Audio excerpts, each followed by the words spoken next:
सबसे पहले तो डॉक्टर बाबा साहब भीमराव अंबेडकर जी की जयंती के मौके पे मैं नागपुर में था, महाराष्ट्र में था, और उस वक्त खबर आई कि कांग्रेस पार्टी ने मुझे दिल्ली से प्रत्याशी बनाया है।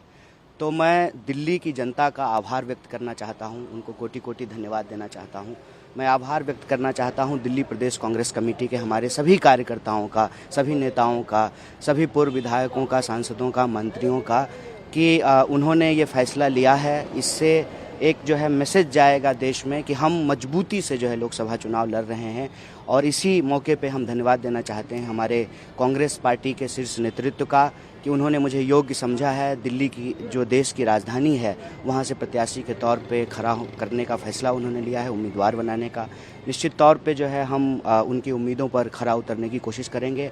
और देश में जो हमारी न्याय की मुहिम है, जो न्याय की लड़ाई है, जो हम 5 न्याय की बात कर रहे हैं, युवाओं की न्याय, महिलाओं के, किसानों की न्याय, और जो इस देश के भीतर जिन लोगों के साथ भी, चाहे वो किसी भी जाति, वर्ग, समुदाय के हों, किसी तरह का कोई अन्याय हो रहा है तो उस अन्याय को समाप्त करके न्याय की स्थापना करना, जो हमारा न्याय पत्र है उसके संकल्पों को लागू करने की हम कोशिश करेंगे, उनके उम्मीदों पर खरा उतरने का प्रयास करेंगे। आपके सामने जो कैंडिडेट है वो 2 बार के सांसद है, मनोज तिवारी, कितनी चुनौती मानते हैं आप उन्हें? देखिए, कोई ना कोई तो सामने होगा ही।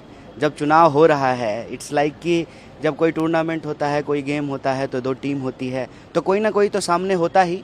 मेरे ख्याल से व्यक्ति महत्वपूर्ण नहीं होता है, विचार महत्वपूर्ण होता है, मुद्दा महत्वपूर्ण होता है।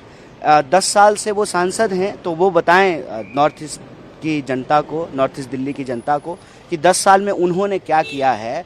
और जनता तय करेगी कि जो वो कह रहे हैं अगर वो सच है, उन्होंने जो काम किया है, तो उनको अपना समर्थन और आशीर्वाद देगी। मुझे लगता है कि दिल्ली में भाजपा जो है कोई काम नहीं करती है, सिर्फ और सिर्फ जो इंडिया ब्लॉक की पार्टियां हैं उनको परेशान करना, तंग करना। जैसा कि आप जानते हैं कि दिल्ली के चुने हुए मुख्यमंत्री को बिला वजह जो है जेल में डाल दिया गया है, कई मंत्रियों को जेल में डाल दिया गया है।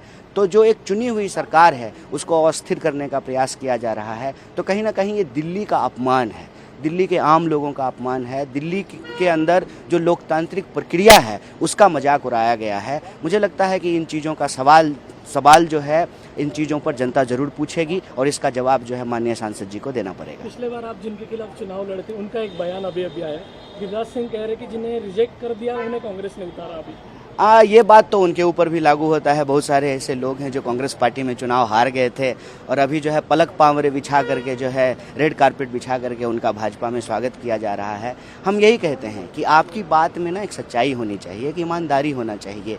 आप न्यायपूर्ण बात करें, आप ऐसी बात करें जिससे जनता को हंसी ना आए।